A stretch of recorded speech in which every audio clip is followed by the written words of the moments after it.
একসময় রাজা বাদশাহদের হেরেম ভর্তি থাকত যৌনদাসী। প্রাচীন ও মধ্যযুগীয় ইতিহাসের পাতা উল্টালেই ইউরোপ থেকে আরব, এমনকি খোদ ভারতেও এমন নজির মিলবে ভুরি ভুরি। কিন্তু আধুনিক সমাজে শাসক গোষ্ঠীর মধ্যে এই প্রথার প্রচলন দেখা যায় না কোথাও। না, কোথাও বললে হয়তো ভুল বলা হবে। এখনো মধ্যযুগীয় এ রীতি যথাযথ উদযাপন বজায় রেখেছে নিষ্ঠুর স্বৈরশাসনের দেশ উত্তর কোরিয়া। প্রতি বছর উত্তর কোরিয়ার সর্বোচ্চ নেতার জন্য বাছাই করা হয় কয়েক ডজন কুমারী নারী। ঠিক কিভাবে এসব সুন্দরী নারীদের বাছাই করা হয় তারই চাঞ্চল্যকর তথ্য উঠে এসেছে গণমাধ্যমে। উত্তর কোরিয়ার সর্বোচ্চ নেতা কিম জং উনের যৌন বিনোদনের জন্য রয়েছে বিশেষ প্লেজার স্কোয়াড। প্রতি বছর এই স্কোয়াডের জন্য বেছে নেওয়া হয় সুন্দরী ও কুমারী 25 জন তরুণীকে। ব্রিটিশ সংবাদ মাধ্যম দ্য মিররের এক প্রতিবেদনে উঠে এসেছে এমন তথ্য। আর এসব তথ্য দিয়েছেন দেশটি থেকে পালিয়ে আসা তরুণী ইয়মনি পার্ক। প্রতিবেদনে বলা হয়, কিম জং উনের প্লেজার স্কোয়াডের জন্য সাধারণ কুমারী নারীদের বাছাই করা হয়।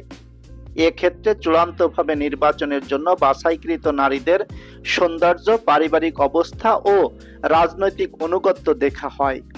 ইয়ামনি পার্ক জানান, তাদের প্লেজার স্কোয়াডের জন্য 2 বার বাছাই করা হয়েছিল, তবে পারিবারিক অবস্থা নিচু হয় তাকে শেষ পর্যন্ত নির্বাচন করা হয়নি।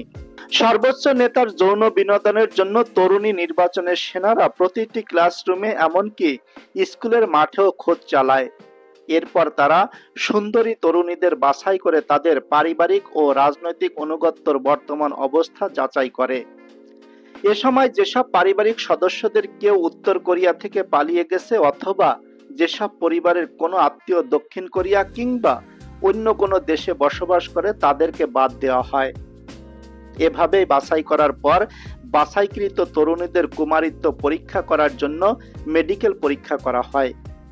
এ পর্যায়ে যারা উত্তীর্ণ হয় তাদের আরো কঠোর মেডিকেল পরীক্ষার জন্য দিতে হয় পরীক্ষা, যেখানে এসব তরুণীর শারীরিক ত্রুটি, শরীরের কোথাও দাগ বা ক্ষতচিহ্ন এবং যৌন রোগ পরীক্ষা করা হয়। এসব ধাপ উত্তীর্ণ হলে তাদের চূড়ান্তভাবে প্লেজার স্কোয়াডের জন্য নির্বাচন করা হয়। কঠোর পরীক্ষা নিরীক্ষার ফলে অল্প কয়েকজন তরুণী খুঁজে পাওয়া যায়, যাদের পরে পিয়ংইয়ং এ পাঠানো হয়। একবার নির্বাচিত হলে এই তরুণীদের একমাত্র উদ্দেশ্য স্বৈরশাসকের যৌন তৃপ্তি দেওয়া। উত্তর কোরিয়ার প্রয়াত নেতা কিম জং উল বিশ্বাস করতেন যে তরুণীদের সঙ্গে যৌন মিলনে তাকে অমরত্ব দেবে, যদিও তিনি 70 বছর বয়সে 2011 সালে হৃদরোগে আক্রান্ত হয়ে মারা যান।